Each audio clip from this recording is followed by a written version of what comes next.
गुजरात से खबर शामिल करते हैं हमारे सीवन न्यूज़ के डिस्ट्रिक्ट रिपोर्टर अदरीस अहमद की रिपोर्ट के मुताबिक अजीज भट्टी शहीद टीचिंग अस्पताल के एमएस डॉक्टर मोहम्मद आसिफ ने डीएमएस डॉक्टर रिजवान के हमरा जारी रिवैम्पिंग प्रोजेक्ट के हवाले से तैयार होने वाले मुख्तलिफ शोबाजात का मुआयना किया। उन्होंने मौजूदा काम करने वाली टीम से मुख्तलिफ उमूर पर तबादला ख्याल किया और काम जल्द से जल्द मुकम्मल करने के अहकामात जारी किए। उनका कहना था कि क्वालिटी और मयार पर कोई समझौता नहीं किया जाएगा। हमारे नुमाइंदे से बातचीत में उनका कहना था कि रिवैम्पिंग प्रोजेक्ट हुकूमत पंजाब और सेक्रेटरी हेल्थ अली जान की जानिब से गुजरात के आवाम को दिया जाने वाला एक तोहफा है। उनका मजीद कहना था।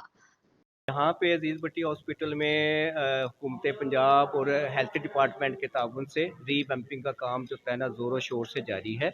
अभी कुछ वार्ड्स हमारे कंप्लीट हो गए हैं, कुछ हिस्सा जो है ना अभी ज़ेर तामीर है और अभी वो चीज़ें मराहिल में हैं, कंप्लीट होने के मराहिल में है। यहाँ पे इंशाल्लाह हम लोग अगले चंद दिनों में सेक्रेटरी हेल्थ जनाब अली जान साहब के हदायत के मुताबिक अगले चंद दिन में यहाँ पे बच्चों का नया वार्ड शुरू करने जा रहे हैं। इसके अलावा सर्जिकल वार्ड शुरू करने जा रहे हैं। ऑपरेशन थिएटर नया जो कि जदीद तरीन तकाज़ों के मुताबिक बनाया गया है, वो भी इंशाल्लाह चंद दिन तक उसको फंक्शनल कर दिया जाएगा। और इसकी सुपरविजन मेरी टीम और मैं, हम लोग 24 घंटे इसकी सुपरविजन में है कि ये काम अच्छी क्वालिटी का हो और जो टाइम पीरियड दिया गया है उसके अंदर ये मुकम्मल हो और किसी किस्म की इसके अंदर जो है ना रुकावट इसके काम में नहीं आने दी जाएगी।